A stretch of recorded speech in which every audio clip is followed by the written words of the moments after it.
Welcome back to Still Plays Galaxy Viewers. This is another small talk video on the Naboo raid because I was trying to figure some advanced things out and I think there's some value in my thought process. So last video we talked about the main mechanics of the raid based on CG's post, the allowable characters, and touched on a few initial ideas on the squads. And today we're going to go a little bit deeper, and if you were on the Discord yesterday, that was basically the first draft of these thoughts. What I was trying to formulate, and it's the focus here, is which characters can we eliminate and ignore from being useful for the raid. In doing so, we're going to talk about the squads at work, the main mechanics of what I think is going on here, but the goal is to settle on 5 characters that I think have the weakest status for our raid prep. Now, to eliminate those characters, we need to establish our parameters. We have the basic thematic premise of the raid where we have the endless wave of droids. We have our hero characters. We can expect each of them to be utilized. It doesn't really matter what's going on with the stats. We talked about it in the last video. Faction bonuses. We got our Gungans, we have our Galactic Republic, and we have our Separatists. This is very important to understanding which characters are going to be contenders, especially with the Galactic Republic and the Separatists, not so much with the Gungans because we only got 5. Now, our allowable characters, we have 30 characters here. And from our submitted attempts, and this was something that Anik on the Discord pointed me towards, because previously I was unsure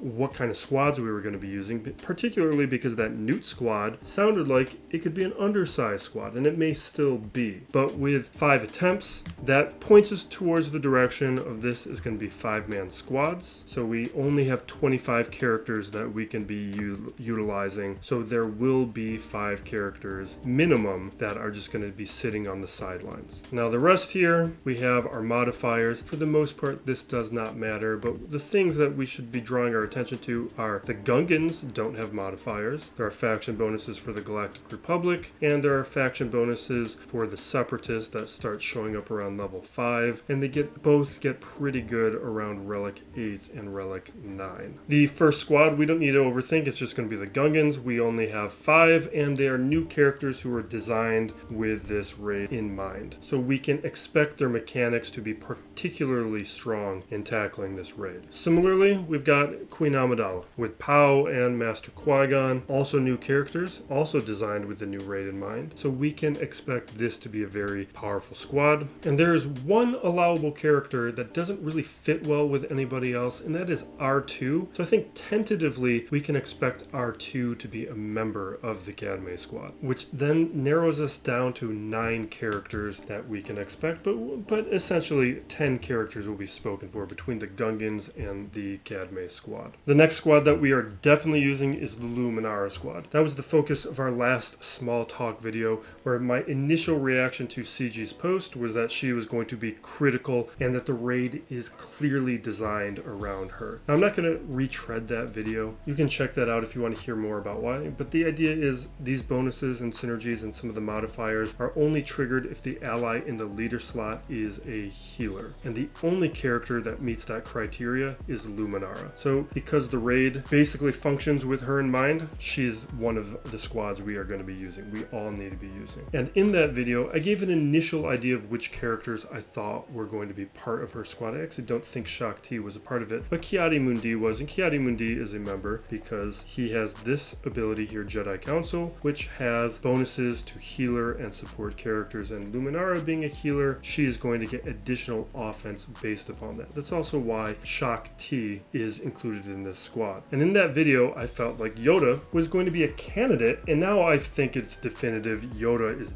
definitely going to be paired with Luminara. And part of that is because Yoda is a support character, even though we'd like to think of him as an attacker because he feels like one, but he's going to be getting those bonuses from Ki-Adi-Mundi. But on top of that, it's because of Luminara's leadership, Zeta. And what this leadership does is whenever any ally gains a buff they don't have, they gain a heal over time effect. And that should be happening pretty regularly with Yoda, but also with Shaak Ti, because whenever Shaak Ti uses her basic, this basic ability gives offense up. Most of us probably know that because of Conquest and some of the galactic challenges where that comes up. But paired with Yoda, that is going to help Yoda spread those around. Shaak Ti is going to do it, so it'll make it a whole lot easier to have all of those heal over times. But what I overlooked, and from my conversation conversations over on Discord with members like Trekt, he drew my attention to this condition where when an Jedi ally has both heal over time and potency up, they have counter chance and they'll deal bonus true damage. The only character that is providing that potency up is going to be Kit Fisto. So I think pretty safely, this is what I feel like is the strongest candidate to be our Luminara squad. Lumi, Shock, Cam, Grandmaster Yoda, and Kit Fisto. Each of them has a reason to be here, and each of them is going to have a bunch of synergy that is going to make all of this a whole lot more dangerous. But the things that we're missing is we don't have a lot of assist calls, and there's going to be a lot of power in assist calls. We do have a little bit with Ki-Adi-Mundi and Shock T, and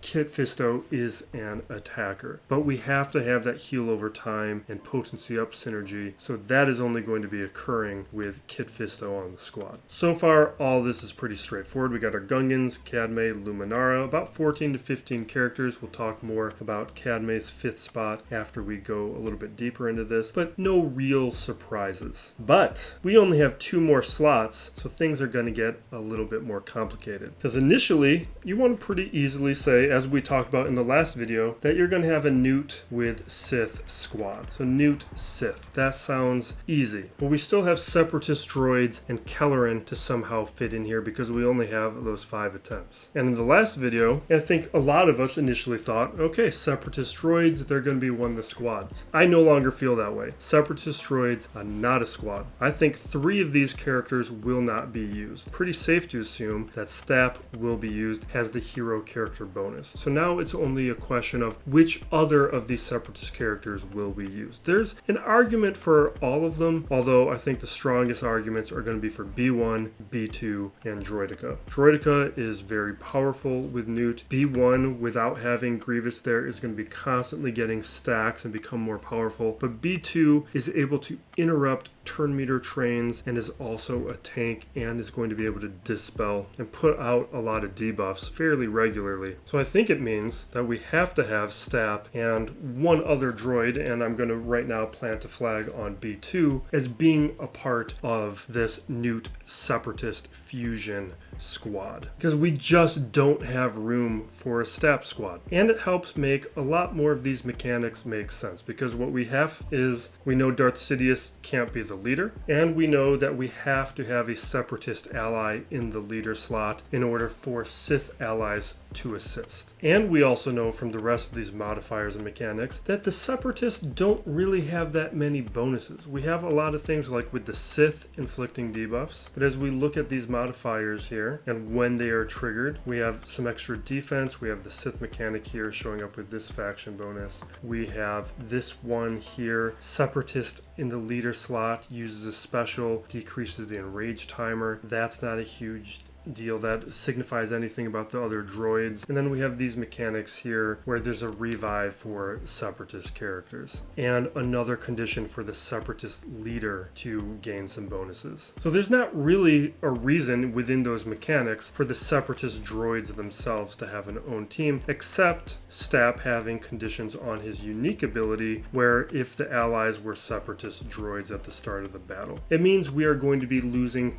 a little bit of the unique, and I think that is going to be an adequate trade-off for everything else that we are getting. And with that, it gives us 4 squads and about 20 characters that I think have a pretty strong argument. It just means Separatist droids get taken apart. And it means our last squad is going to be some version of a Kellin squad. And the rest of the mechanics that are out there for the Galactic Republic we can utilize here, because one of the things that we were missing with the Luminara squad was assists. So here, our 5th and final squad is going to be Kellin. Now we just got to figure out who's going to be a part of it. In the last video, I felt pretty strongly about Kellin, Mace Windu, and Ayla. And after spending more time with it, I still feel pretty strongly about those 3. Because within the key mechanics and the faction bonuses, this is the critical part. We have whenever a Jedi ally uses an ability against an enemy with Shatterpoint, so Mace sounds like he needs to be there, all Jedi allies gain protection of. Whenever a Jedi ally attacks out of turn, deal bonus true damage to the target. And those are mechanics that we can take advantage of with this final squad. But there's some other mechanics at level 5. We have whenever an enemy critically hits a Jedi tank, that enemy is inflicted inflicted with a damage over time and tenacity down. That's unavailable. But at level 3 we also have this other condition for extra defense for healers and tanks. Now the reason I liked Ayla as part of this squad is because with her basic, she is going to be calling out extra assists, or there's a chance of it where she can be calling extra assists, which means more true damage. Mace can call an assist, Kellin's calling a bunch of assists. But our last couple slots, we have Qui-Gon as a candidate who makes a lot of sense because he calls a bunch of assists. And we also have Jedi Knight Guardian as a tank who we could consider as one of those characters because of that condition. We have Consular who we eliminated from Luminara. But we also have a character like Eth Koth who has some very interesting mechanics. All of Eth Koth's abilities have anti-droid mechanics.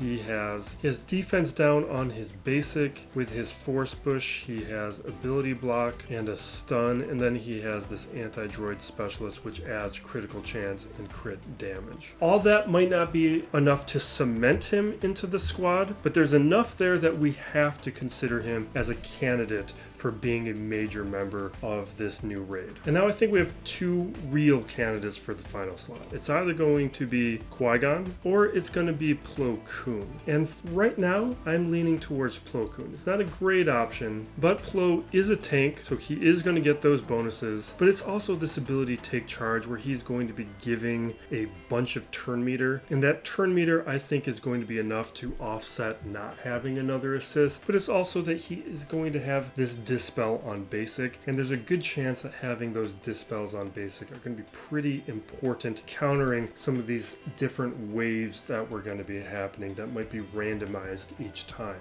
So I'm leaning towards Plo for this final spot, which gives us this squad. And in the final Cadme slot, I'm going to designate Qui-Gon for here. Gives another assist. He has a dispel. It's not on basic, it's on the special, but that I think will work. We can't put a tank here because that's going to decrease the efficacy of the decoy, at least a taunting tank. So Mace Windu can't go here. So for me, that narrows us down to these 5 characters that I think are the strongest candidates to ignore. And I wouldn't, maybe ignore is too strong of a word. We should just tentatively be on a holding pattern until we see the raid and can make a final determination on a few of these, because some of these droids at a minimum could be swapped out. And there's also the condition that some of you won't have Queen Amidala. You're not going to have Jar Jar. So you will need to rely on different versions of squads, and there's very likely going to be a Separatist droid squad that is going to be functional. There might be a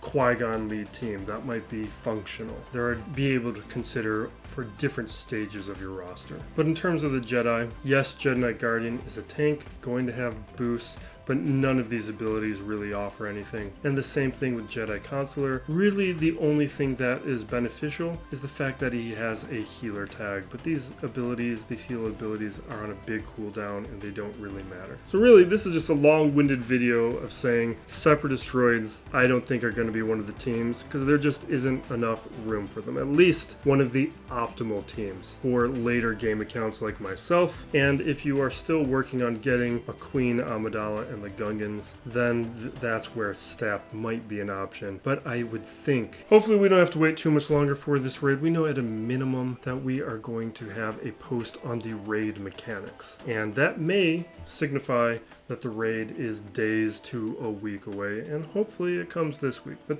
thank you for watching. Be safe out there, everybody. Be excellent to each other. This is Still Plays Galaxy of Heroes.